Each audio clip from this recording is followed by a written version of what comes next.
Hello students, welcome back to my channel excel express. पिछले video में हमने 3 sectors that is primary, secondary, tertiary के बारे में पढ़ा।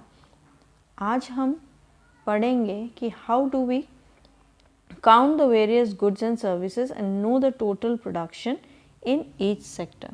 ठीक है, अब तीनों सेक्टर्स में जो भी एक्टिविटी होती है right from primary to tertiary sector, उसमें प्रोडक्शन होता है और गुड्स बनने के बाद सर्विसेज भी प्रोवाइड की जाती है और इसमें बहुत सारे लोग जो हैं वो इन्वॉल्व भी होते हैं। अब कैसे काउंट करें गुड्स एंड सर्विसेज का या फिर प्रोडक्शन कितना हो रहा है, इसको एक एग्जांपल से समझते हैं कि जैसे एक किसान ने 10 किलो गेहूँ उगाए, उसने ये 10 किलो गेहूँ उसने फ्लावर मिल को बेच दिए। मिल वाले ने गेहूँ का आटे में कन्वर्ट किया और उसको बिस्किट की कंपनी को बेच दिया 50 रुपीज़ पर केजी में। अब ये बिस्किट कंपनी जो है आटा यूज़ करके उसमें शक्कर और अदर इंग्रेडिएंट्स मिलाकर 5 पैकेट्स बिस्किट बनाई। ठीक है, अब यहाँ पर प्रोडक्शन प्रोसेस जो है वो कंप्लीट हो गई और फाइनल प्रोडक्ट जो है हमारा बिस्किट मार्केट में बेचा गया टू कंज्यूमर्स फॉर ₹100। ठीक है, अब बिस्किट जो है वो है final goods that is goods consumers तक रीच करता है फॉर कंजम्पशन। ठीक है, आया समझ में। तो अब प्रोडक्शन को काउंट करने के लिए फाइनल गुड्स एंड सर्विसेज को लिया जाता है। ठीक है, अब सवाल ये है कि फाइनल गुड्स एंड सर्विसेज ही क्यों काउंट किया जाता है। तो बच्चों, वीट जो है एज रॉ मटेरियल यूज़ किया गया था और आटा जो है वो इंटरमीडिएट गुड है।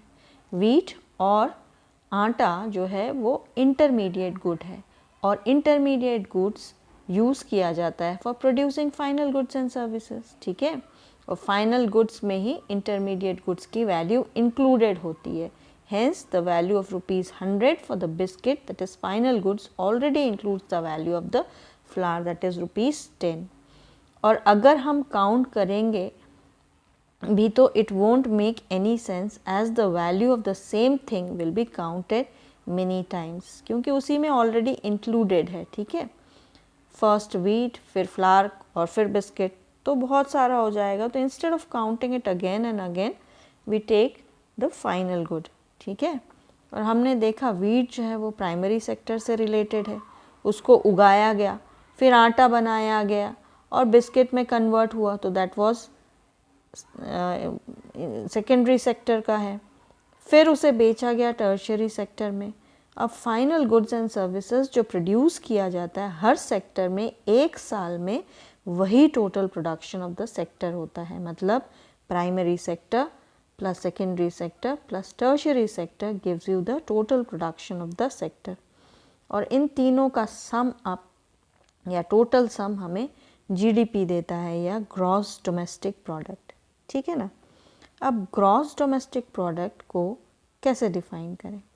ठीक, it is the value of all final goods and services produced with in a country during a particular year and एक साल में जितना भी फाइनल गुड्स और सर्विसेज प्रोड्यूस किया जाता है। ठीक है, एक कंट्री की बात कर रहे हैं और जीडीपी से ही इकोनॉमी कितनी बड़ी है या छोटी है उसका पता लगाया जा सकता है।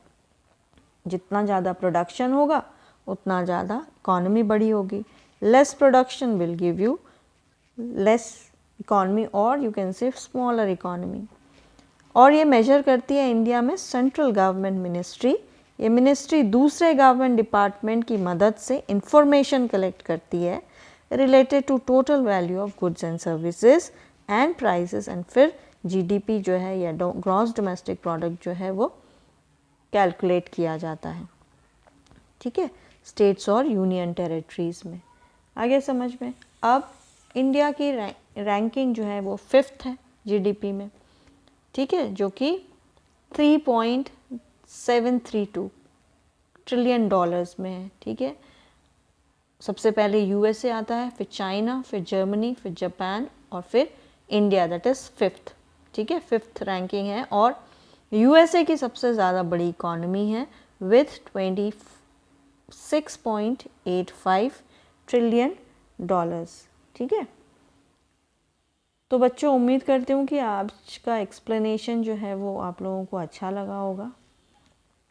अच्छा लगा होगा तो लाइक शेयर कीजिए और मिलते हैं अगले वीडियो में अगले टॉपिक के साथ।